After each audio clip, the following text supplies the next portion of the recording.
Hey friends, Ari Koinuma here, and today I wanted to share with you my thoughts on why Led Zeppelin's Nobody's Fault But Mine is an impactful song. As you know, it was originally a traditional blues song or gospel-tinged blues song by Blind Willie Johnson, but Led Zeppelin came and really reworked the song, putting original music there and really made it a rock classic, and that just sort of stands the test of time even today as a major rock masterpiece. And here are my thoughts on what makes this song such a classic. So first and foremost, something I noticed among a lot of Led Zeppelin's classic songs is that they eschew verse-chorus pattern. So in folk songs, in blues songs, actually it's more common to have like a one verse repeated over and over, like a single verse structure. This song is kind of a evolution of that format in that it is a single verse structure, but then there are different sort of intros and bits and pieces that come and go.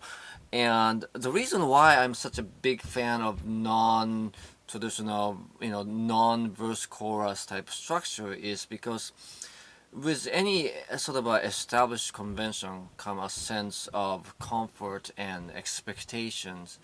And while we find it comforting that we know what to expect in a given song structure, it also, I think, leads us to stop paying attention really to the song. It's something that is easy to understand, something that does the expected.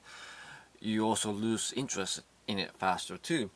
And this song, while it's not like a crazy progressive rock where you just don't know where exactly things come and go, it still has enough pieces to it that it just gives you a sense of adventure in a way that you just don't know what's going to happen next. And there are enough twists and turns with different guitar solos and different takes on rhythm that, to me, it just makes it more listenable and makes it deeper, more enjoyable listens even after you listen to it many times. So the second insight I have about that is to think variation and not repetition. And in riff-based guitar rock, it's always really easy to just fall on the pattern of doing the same thing over and over again. But there are a number of ways in which Led Zeppelin changes things around each time the main pattern comes around to, again, keep it interesting. For example, one easy, obvious place where you can pick that out is how John Bonham's drum part kind of come in and out, and then there are times when he's emphasizing different beats along underneath the same riff, and when you play with the rhythm, again, it just, rhythm is the foundation, so when the foundation changes, you take notice, and it just is easy, impactful place to add interest to the song. And then the other thing along the same line is the idea of contrast, like the punchline of the song, for example, is delivered with just the vocal alone, and the section that follows the punchline is just the guitar and bass alone, which maximize the impact of the drum coming back in to deliver the main groove there. And so you have the variation between the full band hitting really hard and firing on all cylinders, and then there's the vocal alone, which is a huge, big difference, right? And that great contrast is also what creates interest in the song. And then, of course, there's the guitar and bass alone parts too that come and go. And so those sort of difference in layering from thin to thick and then thin again or thick again, that sort of thing. Again, it's just a master technique in terms of how to keep songs interesting and listenable.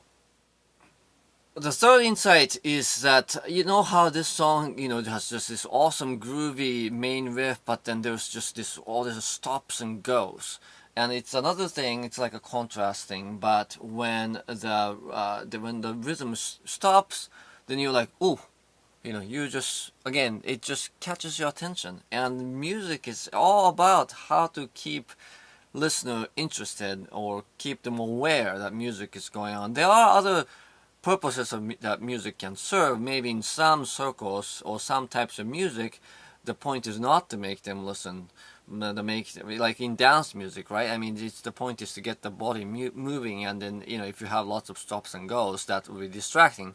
But in rock music, as groovy as it is, I think one of the primary purpose of rock music is to make the listeners listen and having a stop and go in the rhythm is a powerful way to do that, and this song is a great example of that. And finally, on the arranging side, something that I noticed with this song is that refrain between the vocal and the guitar. And just listen to how these two come across. If I play it like with just a guitar, like Jimmy Page does initially, it goes like this.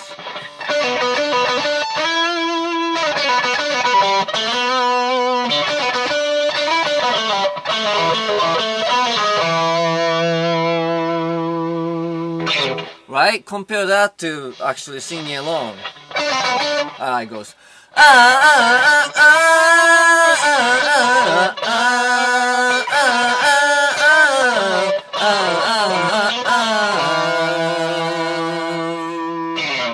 Alright, and the point is, not like, I'm probably singing quite out of tune there, but it doesn't really matter. When you have a doubled melody, it just pops out of the mix and it just really appeals to you. And this is a common technique if you listen to like an orchestra or wind band compositions.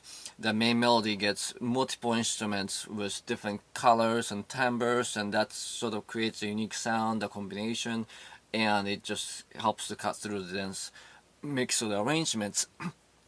It's something that's less commonly done in rock music, in my observation. Mostly because, in rock music there aren't quite as many great variety of sort of voices or instruments to call upon.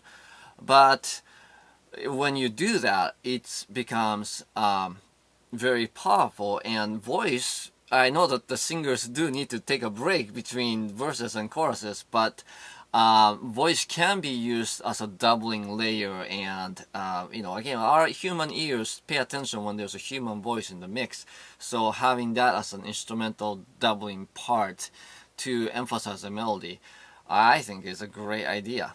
It's something that I do even in my own song too. I have one song where I'm playing this melody.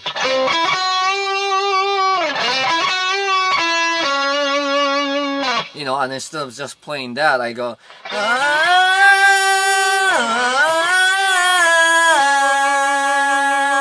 like that, and again, it just pops out. I think it just makes a stronger statement when you double a melody with different instruments, and human voice is a great way to incorporate there. Alright, so that's all I have to say about this song today, and one bonus insight I will share with you is to do a search on YouTube for the 77s, number 77 and then S. The 77s, Nobody's Fault But Mine, and they are a veteran alternative rock band that did a great cover of this song, and it is, they do it in more sort of a spiritual gospel-like manner. Well, it's not the style of the music or the sound of it. It is a Led Zeppelin's sort of version that rocks really hard, but they also reconfigure the lyrics to be a lot more spiritual and has more focused sound. And to me, after listening to the 77's version, the Led Zeppelin version almost sound like a demo. And like an in progress song, and then the 77's version is like the final one. So just do a search and let me know what you think about that. Not to knock what that Led Zeppelin did with this song, but 77's version is really awesome too. Alright, that's all I have for today. Thanks for watching. I'll see you next time.